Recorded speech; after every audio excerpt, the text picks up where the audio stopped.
O Copom, Comitê de Política Monetária do Banco Central, decidiu por unanimidade, na quarta-feira 11, elevar a taxa básica de juros em 1 ponto percentual, de 11,25% para 12,25% ao ano. Em comunicado, o Banco Central disse projetar novos aumentos em 2025. Abro aspas. Diante de um cenário mais adverso para a convergência da inflação, o comitê antevê, em se confirmando o cenário esperado, ajustes de mesma magnitude nas próximas 2 reuniões. Fecho aspas. A reunião de ontem foi a última de Roberto Campos Neto, sob o comando do colegiado. Ele será substituído por Gabriel Galípolo na presidência do BC em 1º de janeiro de 2025. Salve, salve, Vandic. O que você destaca desse aumento de 1 ponto percentual na taxa básica de juros? Olá, Felipe, Duda, a todos que nos assistem. Meus caros, era mais do que esperado. Eu sempre defendi um número acima do 0,75, que era uma espécie de consenso, porque a situação não vai bem. É muito simples olhar e elencar 6 pontos importantes. Primeiro, a luta solitária do BC, sem o governo fazer nada para ajudar do lado fiscal. Então, só sobra a bomba atômica, que é a taxa de juros. Segundo, o pacote fiscal frustrou todo mundo e eu não sei como é que o governo não teve vergonha de apresentar um negócio daquele e ainda amarrar uma estrutura que cria custos entre 50 e 75 bilhões de reais, que é a isenção do tributo para quem, do imposto de renda para quem ganha até 5 mil reais de renda. Quer dizer, não fez nenhum sentido. Aí o dólar desancorado, voando alto, e a gente precisa reancorar o câmbio, né? E como é que faz isso? Inflação, né? Se o lado fiscal não tem jeito, tem que pagar para a turma segurar real aqui. Então, a maneira de fazer isso é taxa de juros. Quarto ponto, inflação a 4,87. Está mais próximo de 5 e vai fechar em 5 do que vai ter algo próximo da meta, que é 3%. A gente esqueceu que a meta é 3%, né? Então, isso é muito ruim, e isso é péssimo para quem é assalariado, e a cada ano o pobre vai ficando mais pobre e a gente vai indexando toda a economia por causa de salário mínimo indexado a crescimento do PIB e inflação. Quer dizer, isso é uma bola de neve. Economia operando acima do seu potencial, muito além do seu potencial. 3,1% de crescimento anualizado no terceiro tri significa o seguinte: motor V8 do camarão do governo está queimando em todos os cilindros e o governo não tem nenhuma intenção de parar de botar o pé no acelerador. Então o hiato do produto já é positivo, isso gera inflação. E, obviamente, a questão internacional, que não é nada legal, não acalenta os nossos corações. Ameaça de guerra na Síria, um bando de malucos assumindo os ex-ISIS, Estado Islâmico, Israel brigando em 3 frontes diferentes, Rússia naquela confusão, e o Donald Trump, sim, a gente sabia o que vai acontecer lá, se vai inflar, se não vai inflar, e todo mundo com medo e indo para os Estados Unidos. Quer dizer, esses 6 fatores juntos são mais do que suficientes para garantir que a taxa de juros não vai cair nenhum tempo no nosso horizonte de curto prazo e tende a aumentar e aumentar muito. Eu disse semana passada que o meu número era 14,25, eu já revisei para 14,75 nessa semana. E a gente separou um tweet da Gleisi Hoffmann, presidente do PT, que confirma aquilo que eu vinha dizendo antes de apresentar aqui o Vandic Silveira. Como de costume, ela disparou contra o Banco Central e Roberto Campos Neto, quer dizer, o velho script petista. Abro aspas. É irresponsável, insana e desastrosa para o país a decisão do BC de elevar a taxa básica de juros para 12,25%. Não faz sentido nem seria eficaz para evitar a alta da inflação que não é de demanda. É sempre a mesma alegação petista. Nem para melhorar a situação fiscal, muito pelo contrário. Esse 1 ponto a mais vai custar cerca de 50 bilhões de reais na dívida pública. E não faz sentido para um país que precisa crescer e continuar gerando empregos. O BC está ignorando o esforço e sacrifício do governo em tomar medidas fiscais que já estão no Congresso para limitar o crescimento da despesa.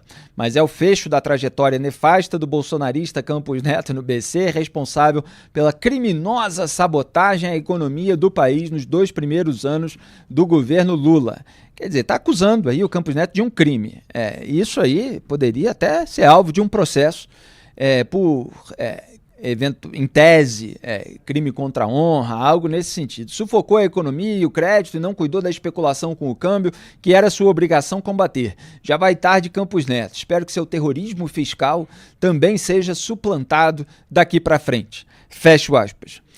Van Dijk, a Gleisi Hoffmann está seguindo o velho script. Agora repare que ela já alega que o governo Lula está fazendo um esforço fiscal, quer dizer, é como se nesse momento tivesse havido cortes, que eles dizem que não é gasto, é investimento, que tem que investir. Agora sim, é como se o governo Lula tivesse feito todo o dever de casa certinho, mas o Campos Neto age para sabotar criminosamente. Você sabe o que é isso aqui? Você sabe o que é esse símbolozinho aqui? O que é? Felipe, esse aqui é o menor violino do mundo tocando o meu coração e chora por ti, Gleice. É aqui, ó. Aqui, ó. Esse aqui é a mesma conversa de sempre, é a mesma conversa de sempre. Que esforço fiscal. O arcabouço, ele é uma mordida banguela, não tem nenhum tipo de chance de ferir nem a epidermis. É isso que nós temos, né? Um arcabouço fiscal leniente que deixa tudo crescer a pelo menos 2,5%, mais o repasse da inflação numa economia que é altamente indexada e que acaba gerando uma inércia inflacionária. Quer dizer, não tem conversa. Toda a estrutura fiscal foi predicada em aumento de gasto, não, aumento de arrecadação através de aumento de carga tributária, criação de novos tributos, que é esse negócio dos 50 mil reais por mês, que, para começo de conversa, não precisa, né, haver contrapartida para o governo ajustar a tabela do IR, quer dizer, a gente pode incorrer num gasto de 50, 75 bilhões sem que passe nenhum tipo de medida como esse aumento, que provavelmente não vai passar no parlamento. Quer dizer, a gente fica com a certeza do gasto e a total incerteza do financiamento disso.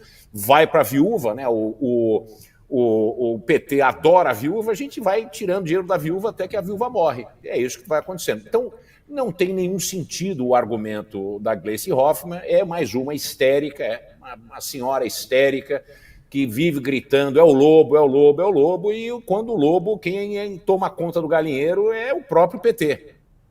E pelo que eu vi do noticiário, Van Dijk, a decisão do Copom foi unânime. Unânime, portanto, inclui voto do Gabriel Galípolo, que foi indicado pelo próprio governo Lula, é isso? É exatamente isso, unânime desde julho. A última vez que teve um estresse no Copom foi em julho, e desde então é tudo unânime, todos os aumentos consecutivos. E tem mais, não só um aumento de 1%, mas a contratação de mais 2 aumentos que levaria a 14,25%, que é exatamente o mesmo nível que teve que ser elevado a taxa Selic em 2014, depois do desastre da Dilma gritando para o Tombini abaixar a taxa de juro, amando, né, na porrada. E é exatamente o que aconteceu. A gente teve uma explosão da inflação, o país entrou numa estagflação que até hoje a gente não se recuperou, e esse o caminho que a gente vai de vento em popa, e é exatamente esse velho truque que o PT sabe fazer. É aquele cavalinho do circo que passa na frente da turma, levanta a patinha, é o único truque que ele sabe fazer. Agora, Van Dijk, esse aumento de 1 ponto na taxa Selic, já que o governo, de fato, não corta gastos, serve de recado para o Congresso Nacional para que ele modifique o pacote fiscal do governo? Serve, e espero que o Congresso tenha alguma coisa na cabeça para fazer isso. Mas não tem. Ontem mesmo já está tendo essa confusão com relação às emendas, o governo quer gastar, o Congresso quer gastar, está um cabo de guerra. Quer dizer, não vai melhorar. Eu já disse e vou dizer mais uma vez, o Congresso é composto por quem se vende pelo melhor preço, né? Aquele tipo de coisa. E está tudo à venda. É um souk, um bazar árabe, e fazemos qualquer coisa, desde o caneta Montblanc, tapete persa, e também a gente passa o que o governo precisa passar, mas depende de pagar e liberar a emenda. Quer dizer, nós temos essa excrescência que são essas emendas que não fazem sentido algum num país presidencialista. Então, a gente tem esse cabo de guerra.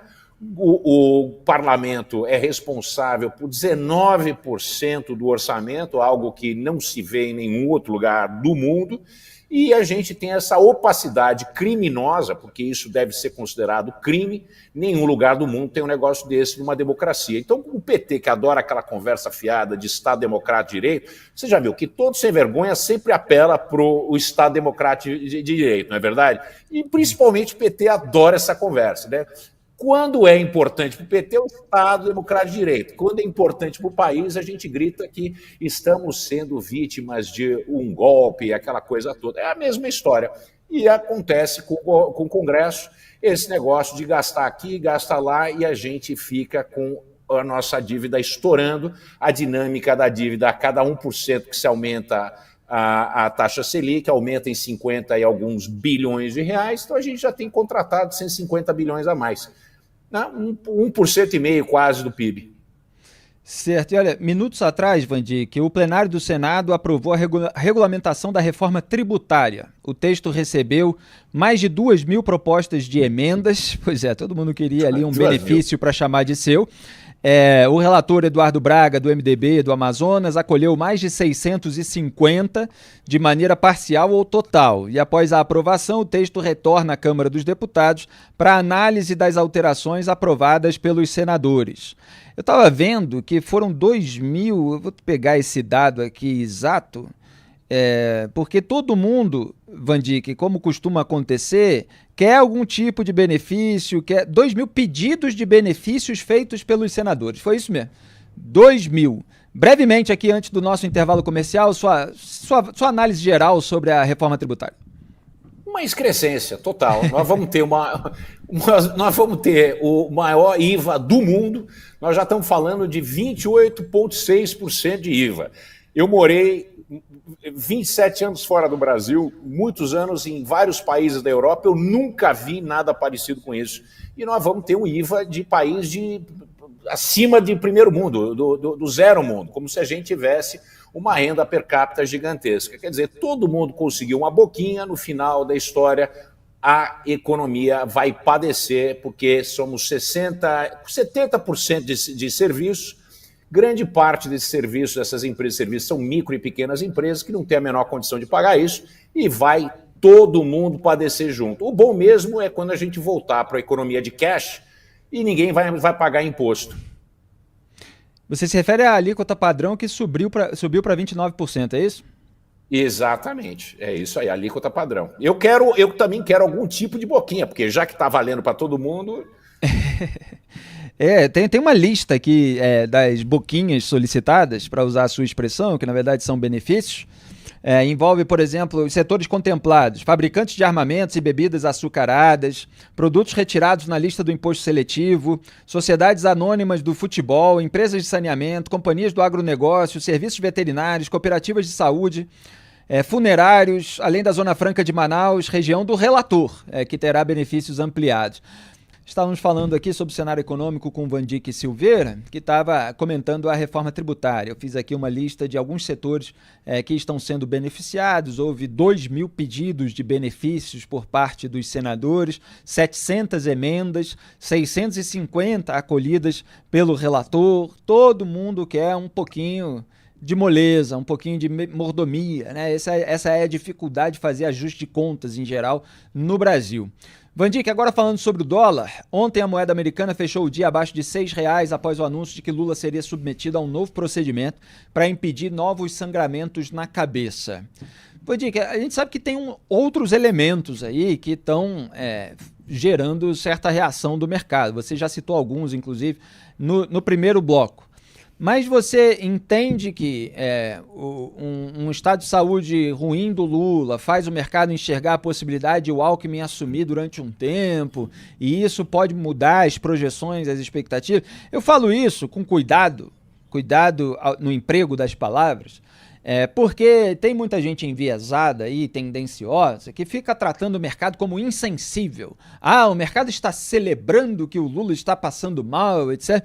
Como se não houvesse questões de expectativa, de negócio. Então, o presidente da República tem um estado de saúde deteriorado, as pessoas eventualmente podem acreditar que então o país vai mais para um lado, vai mais para o outro, etc. Elas recalibram ali as suas expectativas mesmo, as suas tendências.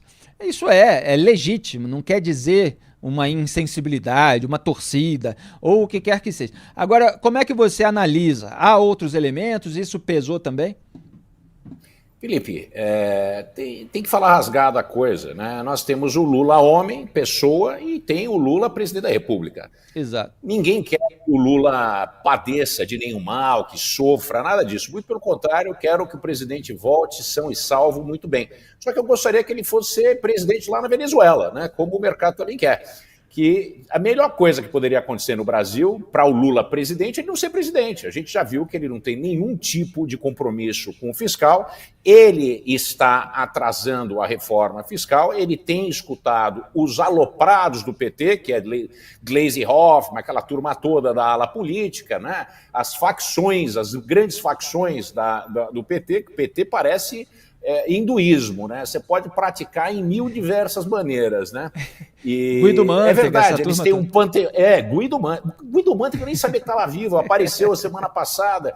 Quer dizer, a gente ressuscita esses defuntos, né? Que deveriam já estar sepultados, porque não fazem sentido, e fica essa história do desenvolvimentismo, de mudar. Que fique claro, só para não ter distorção, que ele está falando sepultados em termos de debate público, justamente. Debate são público, pessoas, exatamente. Ninguém são quer pessoas que ninguém morra. Mostraram que as suas teses elas não têm bons efeitos práticos para o país. Então, só para ninguém aqui ficar taxando de que o programa está defendendo a qualquer tipo de violência, não é nada, pelo contrário, é o que o Bandic estava falando, não somos aqui torcida contra a saúde das pessoas, enfim. Queremos que o Lula volte e tudo, mas a gente quer que essas ideias que são obsoletas, antiquadas, que se perderam nos anos 60, elas sejam enterradas, porque existe um mundo que precisa evoluir. A esquerda na Europa, apesar de ser muito nociva, ela é muito mais evoluída do que aqui. Então eu até gostaria que tivesse uma esquerda inteligente, competente, capaz, para poder me arejar a cabeça, para eu debater com eles. Mas o problema é que aqui não dá para conversar com a esquerda, porque é um bando de aloprados, e fica com essa história aí. Então o que acontece? Claro que houve uma reação do mercado com a eventual, ou com a possibilidade do Lula não voltar à presidência da República. Alckmin é muito mais probo do ponto de vista de equilíbrio fiscal e entender como funciona o mercado, tanto é que ele foi designado pelo próprio Lula para atender às necessidades da indústria. Então, o vice-presidente, além de tudo, é ministro. Então, isso é muito importante, que a gente tenha uma pessoa que tenha o acervo de conhecimento, a experiência, quando foi governador de São Paulo, que talvez até seja mais importante que ser presidente do Brasil, porque aqui é o dínamo da economia do país. Então, se você deu certo em São Paulo, certamente você vai dar certo no resto do Brasil. Então, é exatamente isso que o mercado está pensando. E o Alckmin, apesar de muitas críticas que ele recebeu, ele foi um excelente governador. Então, o que a gente vê é um sujeito que é mais amigável para o mundo do mercado, uma pessoa que tem mais compreensão do funcionamento da economia e que escuta mais. Que um dos maiores problemas do Lula é que ele escuta seletivamente. Só quem coloca na frente dele algum tipo de espelho. Quando ele se vê no espelho, ele dança e é aquela maravilha. Duda Teixeira, quer falar com o Bandic? Fique à vontade.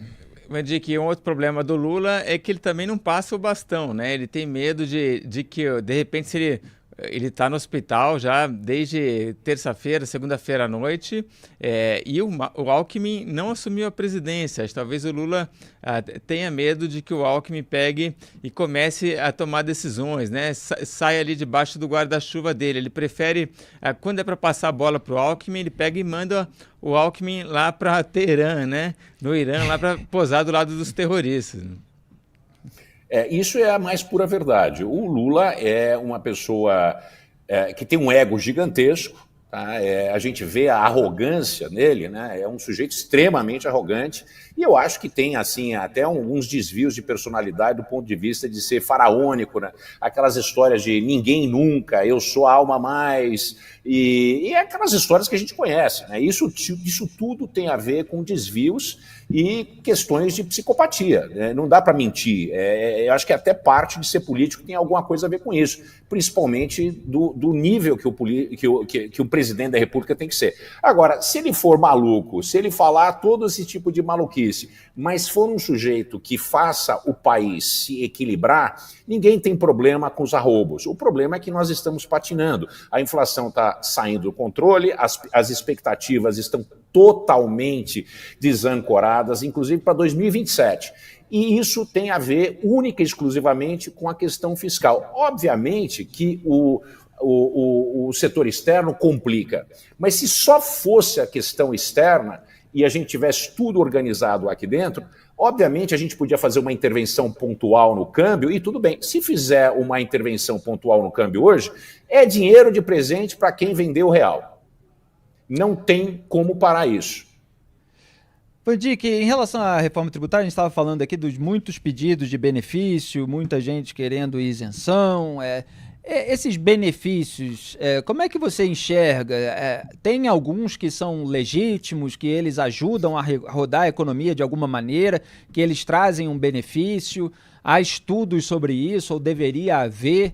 Quer dizer, há algum tipo de concessão que traz algum resultado, ou a maior parte é realmente favor, influência, lobby, e aí as pessoas conseguem aquilo, depois nunca mais querem largar? Bom, Felipe, o Brasil gasta 5% do PIB em benesse fiscal e 6% do PIB em subsídios. São 11% do PIB gasto dessa maneira sem jamais ter havido um único estudo oficial, independente, que seja publicado, mostrado e que mostre o benefício gerando benefício social. Tanto na geração de emprego, desenvolvimento tecnológico, pesquisa e desenvolvimento, todos esses tipos de coisas. Nós temos, na verdade, uma série de benefícios encomendadas por pessoas e grupos de poder. E esse que é um dos maiores problemas do Brasil. Eu sou sempre a favor de ter zero benefício. Ou concorre de frente a frente, de cabeça a cabeça, ou não merece estar por aqui. Obviamente que existe essa possibilidade de, por um certo tempo, a gente proteger a indústria nacional até que ela tenha as suas próprias pernas e desenvolva uma musculatura. Só que a gente, por exemplo, o setor automobilístico, ele tem sido protegido desde os anos 50. Quer dizer, se não resolveu ter algum tipo de musculatura na perna, agora que ele está idoso, que ele não vai ficar. Mesma coisa da lei da informática, que atrasou o Brasil. Aliás, em 25 nessa questão anos. dessa questão de indústria de veículos, de montadoras, não tem uma questão relativa à produtividade? Já vi muitas análises de economistas que mostram que está tendo muito benefício e tal, mas não se está produzindo de uma maneira que se possa concorrer com os produtos estrangeiros. Na verdade, o que a gente tem é um conluio entre setores, indústrias, até pessoas físicas, né, com o governo, que recebem benesses. Essas empresas, indústrias e pessoas físicas prestam serviços de volta para o governo de diversas maneiras, inclusive algumas que eles acabam presos, né? Muita gente, inclusive o presidente foi preso, né? E diversas coisas desse tipo, né, que não são muito republicanas e que no final da história a gente acaba com produtos de quinta categoria com preços de primeiro mundo. Quer dizer, eu também quero um negócio desse para mim. Maravilha, conversamos com o Vandick Silveira, nosso colaborador de economia, sempre às quintas-feiras aqui no Papo Antagonista, enriquecendo o nosso conteúdo e sempre com um toque de ironia, irreverência, o senso de humor que a gente gosta. Valeu, Vandick, boa noite, bom trabalho. Prazer, obrigado a todos.